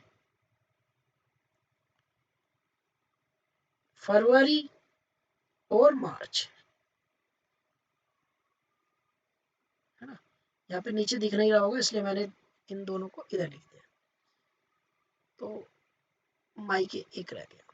अब यहाँ ऐड कर लेते हैं हम, 1 2 3 4 5 6 6 12 का 2 1 1 2 3 4 5 6 7 8 9 9 तिया 27 और 1 28, टोटल हो गए 282। इनको यहाँ पर ऐड कर देंगे 282, ये हो गया हमारा 10 और 1 11, फिर यहाँ पर होगा 3 और 3 6, 6 और 8 14 का 4 1, ये आ गया हमारा 341 दिन। कितना है फ्रेंड्स? 341 दिन आ गया, है ना। अब यहाँ पे क्या लिखा हुआ था कि बेसिक कंडीशन क्या कहती है, कर्ता के लिए भी सेम कंडीशन है, उसको एटलीस्ट 182 डेज प्रीवियस ईयर में स्टे करना होगा, कर रहा है तो वो बेसिक कंडीशन पूरी कर रहा है। अब एडिशनल कंडीशन पर देखेंगे, एडिशनल कंडीशन कहती है 2 वर्षों में, पिछले 10 वर्षों में 2 वर्ष रहना होगा और पिछले 7 वर्षों में 730 दिन रहना होगा। फ्रेंड्स यहाँ पे क्या लिखा, वो हिंदू अविभाजित परिवार है ना, भारत का परिवार है, तो वो बेसिक कंडीशन तो पूरी कर ही रहा है। 10 वर्षों में 2 वर्ष भी रहेगा और 7 वर्षों में 730 दिन भी रहेगा, तो बेसिक कंडीशन भी पूरी कर रहा है, वो एडिशनल कंडीशन भी पूरी कर रहा है। तो उसका निवासी निर्धारण क्या होगा, साधारण निवासी, जिसको हम बोलते हैं ऑर्डिनरी रेजिडेंट। फ्रेंड्स यदि आप लोगों को वीडियो अच्छी लगी है प्लीज़ वीडियो को लाइक जरूर कर दें, जब भी मैं इसका सेकंड पार्ट लेकर आऊँगा और इस तरीके से मैं आप लोगों का पूरा इनकम टैक्स करा दूंगा जो भी एग्जाम में आने वाला है। अगला जो सेशन होगा वो हमारा सैलरी के लिए लेके आऊँगा, जो मोस्ट इंपॉर्टेंट टॉपिक है सैलरी, सबसे ज़्यादा एग्जाम में सैलरी में से आता है। चलिए फ्रेंड्स यहाँ पर तो हमने देखा रेजिडेंशियल स्टेटस। अब रेजिडेंशियल स्टेटस के आधार पर हम इनकम को कैसे डिटरमाइन करेंगे, है ना। अगला टॉपिक हम आज ही शुरू करते हैं। कर भार संबंधी नियम एक दृष्टि में, है ना, rules of tax incidence at A gallons. अब हम देखते हैं कि हम टैक्स इंसिडेंस क्या होगा, कि किस इनकम पर टैक्स लगेगा और किस इनकम पर टैक्स नहीं लगेगा, या कौन सी इनकम पर कौन से केसेस में टैक्स लगेगा, रेजिडेंट के केस में लगेगा या नॉट ऑर्डिनरी में लगेगा या नॉन रेजिडेंट में लगेगा। तो फ्रेंड्स यहाँ पर जो सबसे मेन रोल है, इसको समझाने से पहले मैं आपको बताऊंगा, सबसे मेन रोल है आपको वो समझना है।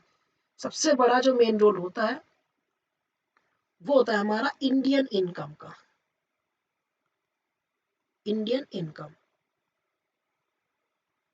और दूसरी होती है हमारी फॉरेन इनकम।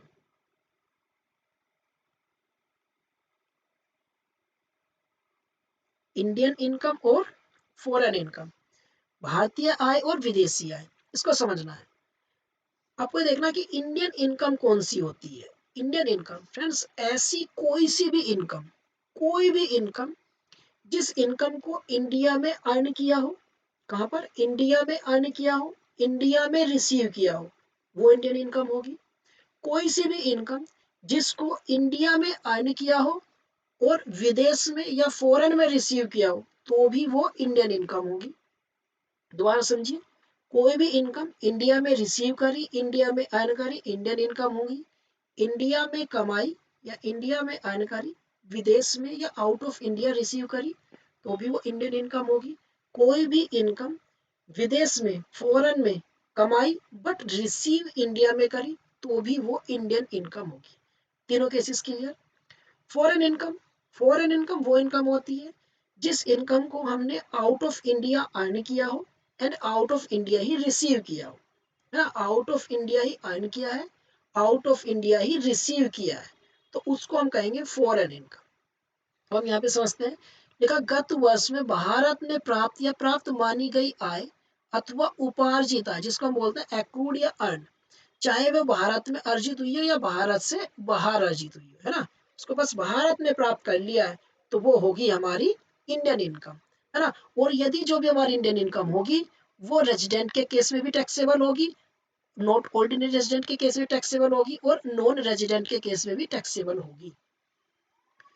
दूसरा पॉइंट आता है कि गत वर्ष में भारत के बाहर उपार्जित या प्राप्त हुई है, यानी ऐसी कोई इनकम जिसको प्रीवियस ईयर में हमने भारत के बाहर out of India earn and receive किया है, उसी को हम बोलेंगे फॉरेन इनकम। क्या बोलेंगे उसको हम?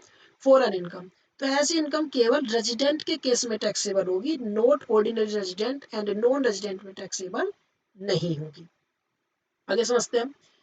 गत वर्ष में भारत के बाहर उपार्जित, एक्रूड एंड रिसीव हुई आय जो भारत में कंट्रोल हो रही है ना, इसको मैं सरल शब्दों में बताता हूँ कि ऐसी कोई इनकम जो फॉरेन इनकम है, फॉरेन इनकम कौन सी होगी? जो आउट ऑफ इंडिया अर्न करी हो, out of India he receive करी हो।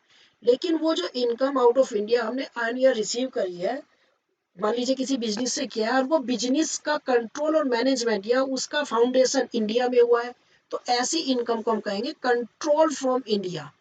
तो वो इनकम दोनों केसेस में टैक्सेबल होगी, रेजिडेंट में भी टैक्सेबल होगी और नॉट ऑर्डिनरी रेजिडेंट में भी टैक्सेबल होगी।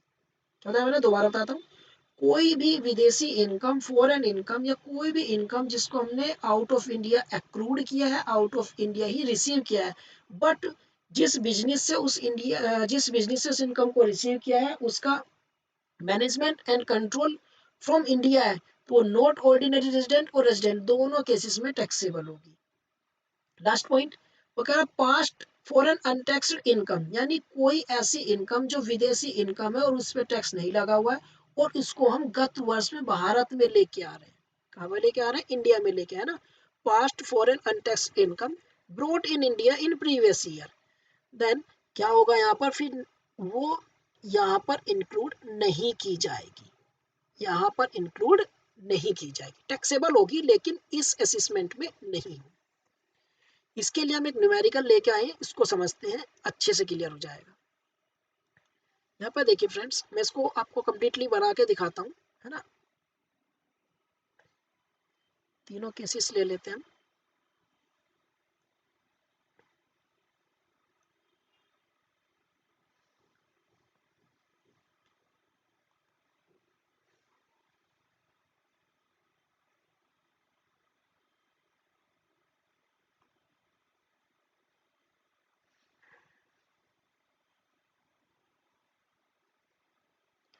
ये हमारा होगा ऑर्डिनरी रेजिडेंट, साधारण। ये है हमारा नॉट ऑर्डिनरी रेजिडेंट और ये है हमारा नॉन रेजिडेंट। तीन बॉक्सेस हमने बना लिए। अब हम देखते हैं, पॉइंट इसमें दिया हुआ है। पहला पॉइंट इसमें लिखा income from house property situated in London, यानी ऐसी प्रॉपर्टी जो लंदन में सिचुएटेड है। कहाँ पर सिचुएटेड है? लंदन में सिचुएटेड है और उससे हमें इनकम हुई। तो मैंने आपको अभी बताया था, ऐसी कोई इनकम जिस इनकम को हमने आउट ऑफ इंडिया रिसीव किया हो या out of India he accrued किया हो, उसको हम बोलेंगे फॉरेन इनकम। और ऐसी इनकम केवल ऑर्डिनरी के केस में ही टैक्सेबल होगी। तो यहाँ पर पहला पॉइंट कहाँ पे आएगा? केवल ऑर्डिनरी वाले केस में 4000 आ जाएगी, इनमें नहीं आएगी। दूसरा पॉइंट इसमें लिखा हुआ salary receive in India, salary receive in India for service rendered in London. वो कह रहा सैलरी को हमने इंडिया में रिसीव किया है जबकि जो सर्विस दे रहे हैं हम वो लंदन में दे रहे हैं। मैंने आपको बताया था, ऐसी कोई सी भी इनकम जिसको हमने कहीं पर भी सर्विस दिया हो, कहीं पर भी एक्रूड किया हो, कहीं पर भी अर्न किया हो, यदि हमने उसको रिसीव इंडिया में किया है तो वो हमारी इंडियन इनकम होगी और तीनों केसेस में वो टैक्सेबल होगी। तो दूसरा पॉइंट तीनों में टैक्सेबल होगा। 28,000, 28,000, 28,000। थर्ड पॉइंट इसमें लिखा हुआ है profit from business in London control in India, यानी वो कह रहा है कि बिजनेस से हमें प्रॉफिट हुआ है लंदन में लेकिन उस बिजनेस को कंट्रोल किया जा रहा है इंडिया से। तो मैंने आपको बताया था, ऐसी कोई भी फॉरेन इनकम जिसका कंट्रोल या मैनेजमेंट इंडिया से है तो वो दोनों केसेस में टैक्सेबल होगी, ऑर्डिनरी में भी और नॉट ऑर्डिनरी में। तो थर्ड पॉइंट हमारा आता है, तो ये दोनों में टैक्सेबल होगी, ऑर्डिनरी रेजिडेंट में भी होगी 1,20,000, 1,20,000, नॉन रेजिडेंट में टैक्सेबल नहीं होगी। फोर्थ पॉइंट लेके आते हैं हम। इसमें लिखा हुआ है profit from Kanpur business. Kanpur आप जानते हैं इंडिया में है, यूपी में है ना। तो ये क्या हुआ? इंडियन इनकम हुई, तीनों केसेस में टैक्सेबल होगी। 1,10,000,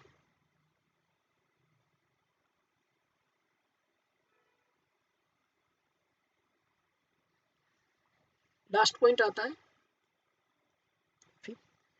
agriculture income in India. Agriculture income in India, agriculture income India में एग्जेम्प्ट है, इस पर कोई टैक्सेस नहीं लगता है। अब हम क्या करेंगे, इनका टोटल कर लेंगे, 8 4 12 हो जाएगा हमारा 262, हो जाएगा 258 और ये हो जाएगा 38 130। ये होगी हमारी gross total income. Gross total income. तो ऑर्डिनरी रेजिडेंट के केस में इतने इनकम पर टैक्स लगेगा, नॉट ऑर्डिनरी के केस में इतने इनकम को कंसीडर करेंगे और नॉन रेजिडेंट के केस में इतने इनकम को कंसीडर करेंगे। चलिए नेक्स्ट क्वेश्चन और देखते हैं, इसी बेस पे और क्वेश्चन भी है। क्वेश्चन नंबर 2, इसमें बस मैं आपको बताऊंगा कौन सी फॉरेन इनकम है, कौन सी इंडियन इनकम है ना, बाकी स्पेस हमारे पास कम है, काफी बड़ा क्वेश्चन है। चलिए क्वेश्चन देखते हैं। इसमें लिखा profit from business in Iran receive in India. Receive कहाँ पर हो रहा है, ये इंडिया में रिसीव हो रहा है, बस ये देखना। तो ये क्या होगा, तीनों केसेस में टैक्सेबल होगा, पहले में, दूसरे में और तीसरे में, तीनों में टैक्सेबल होगा। सेकंड पॉइंट, वो कह रहा income from house property in Iran receive in India. Receive in India, ये भी सेम है, कहाँ पर रिसीव कर रहा है, वो इंडिया में रिसीव कर रहा है, तो तीनों में होगा, पहले में भी, दूसरे और तीसरे में। फिर लिखा income from house property in Pakistan, foreign income है। Income deposited in a bank there, deposited in a bank there, यानी पाकिस्तान में कमाई और पाकिस्तान में ही जमा कर दी एक बैंक में, तो रिसीव तो इंडिया में नहीं हुई, नहीं, ये केवल क्या होगा, थर्ड केस में टैक्सेबल होगा। कौन से केस में, थर्ड केस में टैक्सेबल होगा। इस पॉइंट को ध्यान से समझना। वो कह रहा profit of a business established in Sri Lanka, Sri Lanka में, deposited in a bank there, bank में वही जमा कर दी। This business is control in India, business को इंडिया से कंट्रोल किया जाता है। फ्रेंड्स सबसे पहले आप ये समझिए कि ये फॉरेन इनकम है श्रीलंका, तो पहले केस में टैक्सेबल होगा, है ना। उसके बाद इसको इंडिया से कंट्रोल किया जा रहा, दूसरे केस में भी टैक्सेबल होगा। अगर out of 2 lakh a sum of rupees 1 lakh is remitted India, वो कह रहा 2 लाख में से 1 लाख रुपए भारत को रेमिट किए। रेमिट का मतलब होता है भेजना, नॉट रिसीव, है ना, रिसीव नहीं हुआ है, भेजा है, तो भेजने से कोई मतलब नहीं। अगर रिसीव लिखा होता तो ये तीसरे केसेस में आ जाती, बट ये इनकम किस किस केस में टैक्सेबल होगी, पहले में टैक्सेबल होगी और दूसरे में होगी। पहले में फॉरेन इनकम है, फॉरेन इनकम है, कंट्रोल इंडिया से हो रहा है, दूसरे में भी टैक्सेबल होगी। चलिए नेक्स्ट पॉइंट लेके आते हैं। Income accrued in India but receive in England, income accrued in India but receive in England. Accrued कहाँ पर किया है, इंडिया में एक्रूड किया है, तो ये तीनों केसेस में टैक्सेबल होगी, पहले में भी, दूसरे में भी और तीसरे में भी टैक्सेबल होगी, है ना। मैंने आपको बताया था एक्रूड करी हुई या रिसीव करी हुई इंडिया में, तो तीनों केसेस में टैक्सेबल है। फिर लिखा हुआ है profit earn from business in Kanpur, Kanpur India में, तीनों केसेस में टैक्सेबल होगी, पहले में भी, दूसरे में भी और तीसरे में भी। Income from agriculture in England, England में फॉरेन इनकम है, it is all spent on education of children in London. वो कह रहा है कि इंग्लैंड में एग्रीकल्चर से कमाया और उसको हमने क्या किया, अपने बच्चों पर लंदन में ही खर्च कर दिया। तो ये क्या है, फॉरेन इनकम है। क्या है ये, फॉरेन इनकम है, केवल साधारण रेजिडेंट के केस में ही टैक्सेबल होगी, मतलब पहले केस में टैक्सेबल होगी। अगर आप past untaxed foreign income brought in India during the previous year, मैंने आपको बताया था सबसे लास्ट पॉइंट क्या था, कि यदि कोई भी पास्ट, ये लिखा हुआ है, गत वर्षों में बिना कर लगी भारत के बाहर प्राप्त आय, अर्जित कोई आय जो भारत में गत वर्ष में लाई जाती है, तो उसको हम कंसीडर नहीं करते। ये वाली जो हमारी इनकम होगी, ये किसी में भी कंसीडर नहीं की जाएगी, है ना। फीस का टोटल कर देंगे, सेम आंसर रहेगा आप लोगों का। चलिए एक क्वेश्चन और समझते हैं। आज आप लोगों का काफ़ी हद तक कुछ कंसेप्ट क्लियर हो जाएगा, बाकी वीडियो में लेके आऊँगा जिसमें आपको बाकी पॉइंट को भी कराया जाएगा। इसमें लिखा हुआ है Sri Risipal has the following income during the previous financial year 2013-23 sorry 2020 और 23। फाइनेंशियली बोल सकते हैं इसको, प्रीवियस भी बोल सकते हैं, मैंने आपको पीछे बताया था क्या क्या बोल सकते हैं। इसमें लिखा हुआ है income from business in Kolkata, Kolkata कहाँ पर है, इंडिया में, आगे पढ़ने की जरूरत नहीं है, तीनों केसेस में टैक्सेबल होगा। पहले में भी टैक्सेबल, दूसरे में भी टैक्सेबल और तीसरे में भी टैक्सेबल होगा ही होगा। Income from pension for service rendered in India, क्या कह रहा है, सर्विस दी जा रही है कहाँ पर, इंडिया में, बट रिसीव कर रहा है लंदन में, कोई बात नहीं, सर्विस कहाँ पर दी जा रही है, इंडिया में, पहले में भी टैक्सेबल, दूसरे में भी टैक्सेबल और तीसरे केसेस में भी टैक्सेबल होगा। वो कह रहा है income from assets in Myanmar receive in India, receive कहाँ पर की है, इंडिया में रिसीव की है, तीनों केसेस में टैक्सेबल होगा, पहले में भी, दूसरे में भी और तीसरे में भी टैक्सेबल। फिर लिखा profit from business in Sri Lanka, foreign income है, डिपॉजिटेड इन ए बैंक दिया, श्रीलंका में कमाई और वहीं पर जमा कर दी, केवल तीसरे केस में टैक्सेबल होगा, नॉन रेजिडेंट वाले केस में। Income from profession in Kenya receive there, Kenya में रिसीव करा, and profession was setup in India, profession कहाँ पर सेटअप है, इंडिया में, फॉरेन इनकम है, फॉरेन इनकम है, पहले केस में टैक्सेबल होगी, सेटअप कहाँ पर है, इंडिया में है, तो दूसरे केसेस में भी टैक्सेबल होगी। नेक्स्ट पॉइंट वो कह रहा है profit on sale of machinery, profit on sale of machinery in India received in Nepal, received in Nepal. वो कह रहा है profit from sale of machinery in India, कहाँ पर है, इंडिया में, रिसीव कहीं भी किया कोई दिक्कत नहीं, लेकिन एक्रूड कहाँ पर की गई है, उसको इंडिया में एक्रूड किया, तो तीनों केसेस में टैक्सेबल होगा। यहाँ पे लिखा interest on UK government securities half of which receive in India, UK का मतलब यहाँ पे यूनाइटेड किंगडम है, अगर इसमें से हाफ रिसीव किया इंडिया में। अच्छा क्वेश्चन है, इसको समझिए, यहाँ पे लिखा है कि जो इनकम है वो हमने कहाँ पर एक्रूड करी है, वो करी है यूके में, फॉरेन इनकम है, पहले केस में फुल अमाउंट, पहले केस में फुल अमाउंट टैक्सेबल होगी, और वो कह रहा है इसमें से हाफ रिसीव कहाँ पे किया, इंडिया में, तो इसमें से जो 2500 रुपये होंगे वो दूसरे केस में टैक्सेबल होंगे, और उसके जो 2500 होंगे वे दूसरे केस में, है ना, तीसरे में। तो फ्रेंड्स इसमें दुआ समझिए, वो कह रहा यूके में, कहाँ पर है, यूके में, तो विदेश में है, तो फॉरेन इनकम होगी पूरे 5 के 5000, पहले वाले केस में टैक्सेबल होंगे, अगर इसमें से आधा इंडिया में रिसीव किया, यानी 2500 में अगर आधा इंडिया में रिसीव किया तो टैक्सेबल हो गया, है ना, इंडिया में रिसीव किया तो तीनों केसेस में, तो 2500 रुपये आएंगे दूसरे में और 2500 रुपये आएंगे तीसरे केस में। ठीक है friends, last point untaxed income of past year, ये वही पॉइंट है जो मैंने आपको भी बताया था, इसको कंसीडर नहीं करेंगे। चलिए सेशन थोड़ा बड़ा हुआ है, कोई बात नहीं, क्लियर होना चाहिए। नेक्स्ट क्वेश्चन लेके आते हैं, इसमें लिखा है कि income from salary receive India, कहाँ पर रिसीव हो रही है, इंडिया में, तीनों केसेस में टैक्सेबल होगी, पहले में टैक्सेबल, दूसरे में टैक्सेबल और तीसरे में भी taxable. Income from business property in Pakistan, income from business property in Pakistan deposited in a bank there, foreign income है। फिर कह रहा है this business is control from India, तो फ्रेंड्स फॉरेन इनकम पहले में टैक्सेबल, कंट्रोल इंडिया से हो रहा दूसरे में टैक्सेबल, और कह रहा out of 20 a sum of ₹10,000 is remitted in India, India में भेजे हैं, रिसीव नहीं हुए हैं, तो तीसरे केस में टैक्सेबल नहीं होगी। Dividend from an Indian company, Indian company से डिविडेंड मिला हुआ है, dividend from an Indian company, friends इसको समझना मोस्ट इंपोर्टेंट पॉइंट है ना, यदि डिविडेंड का केस, डिविडेंड इंडियन कंपनी से मिलता है और डिविडेंड 5000 रुपये तक मिल रहा है, कितना, 5000 रुपये तक, डिविडेंड 5000 रुपये तक एग्जेम्प्ट होता है, कितना होता है, 5000 रुपये तक एग्जेम्प्ट है, और यदि 5000 से ज्यादा मिलता है तो टैक्सेबल है। इसमें लिखा dividend from an Indian company, ये इंडियन कंपनी से डिविडेंड मिला हुआ है और ये 5000 से ऊपर होता तो तीनों केसेस में टैक्सेबल होता, लेकिन ये 5000 से नीचे मिला है तो ये क्या है, एग्जेम्प्ट है। क्या है ये, एग्जेम्प्ट, एग्जेम्प्ट का मतलब होता है कि इस इनकम पर कोई टैक्स नहीं लगेगा, ये कर मुक्त आय है।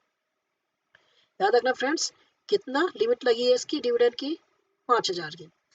नेक्स्ट पॉइंट आता है income earn and receive in Bangladesh from bank deposit there, Bangladesh में कमाई और बांग्लादेश में ही जमा कर दी, फॉरेन इनकम है, केवल पहले वाले केस में टैक्सेबल होगी। Profit of business establish in Pakistan deposited in a bank there, this business is control from India, business को कंट्रोल किया जा रहा है इंडिया से, और rupees of 20,000 sum of ₹10,000 is remitted in India, same point है, पहले केस में टैक्सेबल होगा, दूसरे केस में टैक्सेबल होगा, तीसरे केस में टैक्सेबल नहीं होगा। पहले केस में होगा क्योंकि ये फॉरेन इनकम है पाकिस्तान में, दूसरे केस में टैक्सेबल होगा क्योंकि इसको कंट्रोल कर रहे हैं हम कहाँ से, इंडिया से। नेक्स्ट इनकम एक्रूड इन भोपाल, भोपाल कहाँ पर है? इंडिया में, आप जानते हैं एमपी की कैपिटल है। तो क्या होगा, ये तीनों केसेस में टैक्सेबल होगा। इंडियन इनकम है। देखा, income from agriculture in England foreign income है वगैरह, it is all spent on the education of children in London, London में ही खर्च कर दिया, तो फॉरेन इनकम है, केवल पहले वाले केस में टैक्सेबल होगी। चलिए नेक्स्ट क्वेश्चन लेके आते हैं, और ये आज का लास्ट क्वेश्चन होगा। नेक्स्ट सेशन में हम सैलरी लेके आएंगे। इसमें लिखा, mister Dayal has the following income during the previous year relevant of the assessment year 2022 और 23। इसमें लिखा, interest on Pakistan, interest on Pakistan development bonds 1/3 is receive in India, है ना। देखो, पाकिस्तान डेवलपमेंट बॉन्ड्स है ना, तो फॉरेन इनकम हो गई, पहले केस में फुल अमाउंट टैक्सेबल। वो कह रहा 1/3 रिसीव इन इंडिया, इसका 1/3 क्या हुआ, इंडिया में रिसीव किया जा रहा है 1/3, तो 1/3 को निकाल लेते हैं, पहले 3 से डिवाइड कर देते हैं।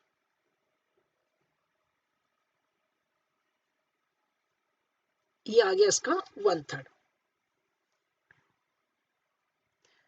3 2 6 3 चौक 12। ठीक है फ्रेंड्स, इसमें आप बताइए, अगर किसी बच्चे को कोई दिक्कत हो तो बताइए। इसमें जो 1/3 है हमारा 20,400, ये क्या होगा, दूसरे केस में टैक्सेबल होगा, और ये तीसरे केस में भी टैक्सेबल होगा। क्यों होगा, क्योंकि जो 20,400 है वो कहाँ पर रिसीव किया गया, इंडिया में रिसीव किया गया है ना, इंडिया में रिसीव किया है, तो सीधी बात है दूसरे केस में भी आएगा और तीसरे में भी आएगा, पहले में भी आएगा, लेकिन पहले में ऑलरेडी ये इसमें जुड़कर आ रहा है, तो दोबारा नहीं लिखेंगे। नेक्स्ट पॉइंट आता है, income from agriculture in Pakistan remitted to India, income हमने पाकिस्तान में करी थी, भारत भेजी, कोई बात नहीं, रिसीव कहाँ पे की है, उसको हमने पाकिस्तान में, रेमिट करने से कोई मतलब नहीं होता, मैंने आपको बताया था।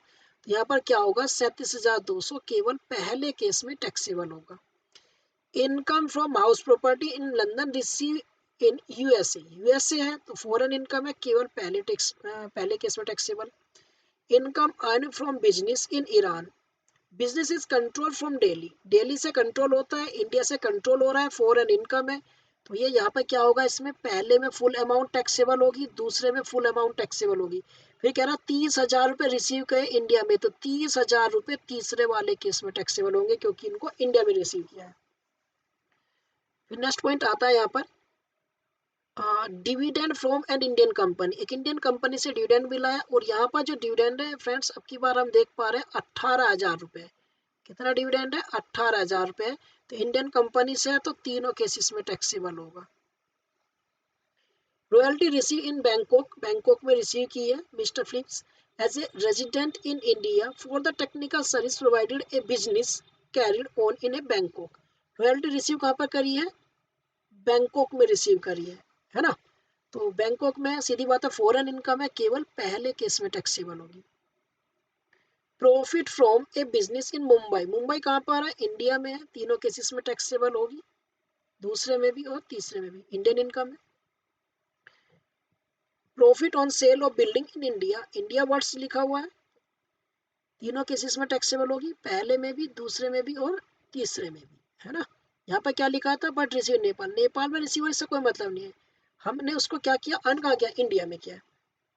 कह रहा है यहाँ पे, income from agriculture in Punjab received in Mumbai, Punjab भी इंडिया में है और रिसीव भी इंडिया में किया जा रहा है, फॉरेन इनकम है, तीनों केसेस में टैक्सेबल होगी, पहले में भी, दूसरे में भी और तीसरे में भी, तीनों केसेस में होगी। फिर आगे कह रहा है कि profit from business in Indonesia, this business is control from Delhi, Delhi से कंट्रोल हो रहा है, फॉरेन इनकम है, पहले में टैक्सेबल होगी, कंट्रोल इंडिया से हो रहा है, दूसरे में टैक्सेबल होगी। फिर कह रहा 60 of the profit deposited in a bank there and 40 is remitted to India, 60% वहीं जमा कर दिया और 40% भारत भेजा। मैंने आपको बताया था भेजने से कोई मतलब नहीं है, तो तीसरे केस में कुछ भी नहीं आएगा। Interest received from a non-resident individual on the loan provided to him for a business in India. Most important point. दोबारा समझिए, इसको मैं हाईलाइट कर देता हूँ क्योंकि काफी अच्छा इंटरेस्टिंग पॉइंट है। क्या लिखा हुआ है यहाँ पर, इसमें लिखा interest receive from a non resident individual on the loan provided to him for a business in India, यानी कोई नॉन रेजिडेंट है, विदेशी व्यक्ति है, उसको लोन दिया गया था बिजनेस करने के लिए भारत में और उससे ब्याज मिला है। तो फ्रेंड्स इस पॉइंट को अच्छे से नोट कर लेना। यदि कोई भी विदेशी व्यक्ति है, कोई भी नॉन रेजिडेंट पर्सन है, एनआरआई है, उसको इंडिया में बिजनेस करने के लिए कोई लोन दिया गया है, तो जब वो बिजनेस इंडिया में करेगा तो उस पर जो इंटरेस्ट पे होगा, है ना, बिजनेस से क्या होगा, इनकम कमाएगा, अर्न करेगा, तो उस इनकम को इंडियन इनकम मानेंगे और उसने जो लोन लिया था उस पे जो इंटरेस्ट होगा वो भी इंडियन इनकम मानी जाएगी। अब ये इंडियन इनकम है तो ये तीनों केसेस में टैक्सेबल होगी, पहले में भी, दूसरे में भी और तीसरे में भी टैक्सेबल होगी।